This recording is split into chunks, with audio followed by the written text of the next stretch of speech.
Did you know a recent survey conducted in San Francisco's gay community indicate that half of the respondents say there's a gay community with which they identify? Doug Sebesta of the San Francisco Gay Men's Community Initiative talks about that with Raymond Donald Hong during an awards ceremony honoring individuals and groups in the community who have stepped forward and made significant contributions through their volunteer efforts. What is a community? A quick look in Merriam-Webster's dictionary gives us this definition. But many San Francisco gay men are saying that there is no gay community here and that gay men just don't care about anyone but themselves. According to the San Francisco Gay Men's Community Initiative, the recent survey indicates that only half of the respondents feel that there is a gay community that they can identify with. Doug Sebesta, Executive Director of SFGMCI, explains. Well, we had heard from many people for a number of years how there was a lack of a sense of belonging, a lack of a sense of community anymore, and a lack of friendship and ways to meet new people.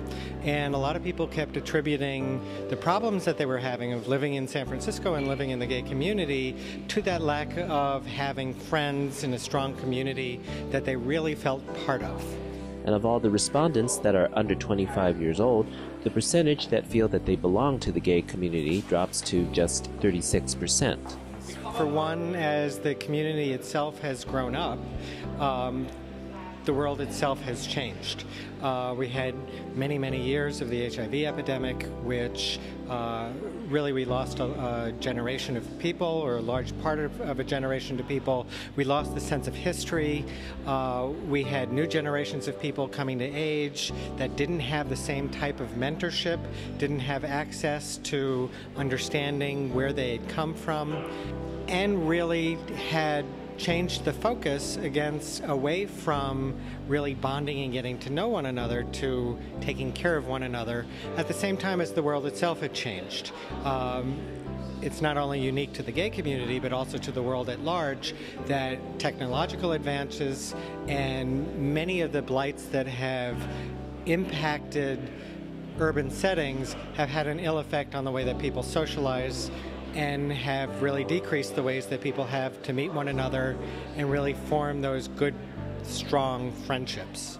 SFGMCI is now working in partnership with individuals and organizations to help bring the diversified segments of the community together. So we're trying to really build up a volunteer base, really work from within the community on a very activist, grassroots sense to allow people themselves who have an idea of ways of meeting one another, of things that would help the community, of new activities that people are interested in, to help them start those things that would allow people new and interesting ways to meet. And one of the first steps towards building community is recognizing individuals and groups that have made significant contributions in bettering health, safety, and welfare of the community through their volunteer efforts. And what this evening is all about is really saying that grassroots, the activism, the rebuilding of ourselves, the taking care of ourselves has to come from ourselves. It has to come from the community itself.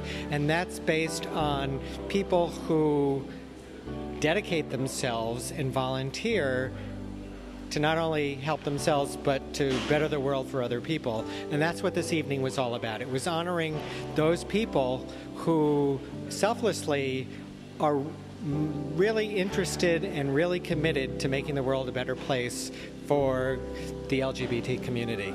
The event, entitled Community Heroes Honoring Volunteer Leadership, recognized Roger Brooks for being an activist and community leader for 45 years, Jeff Cotter for volunteer work in the LGBT humanitarian organization, the Rainbow World Fund, Lucky Choi for his volunteerism in the Asian and leather communities, the Sisters of Perpetual Indulgence for their nearly 30 years of advancing human rights and liberal issues within the LGBT community, and Eric Rofus posthumously for his lifetime achievement of being a gay activist and educator.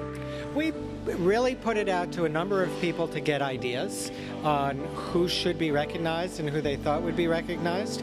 And we had the board of directors of the community initiative itself, as well as a group of volunteers who went through the list and said, there's many people that, yes, need to be acknowledged and should be acknowledged, but for this first event, let's pick these people for the contribution that they've given.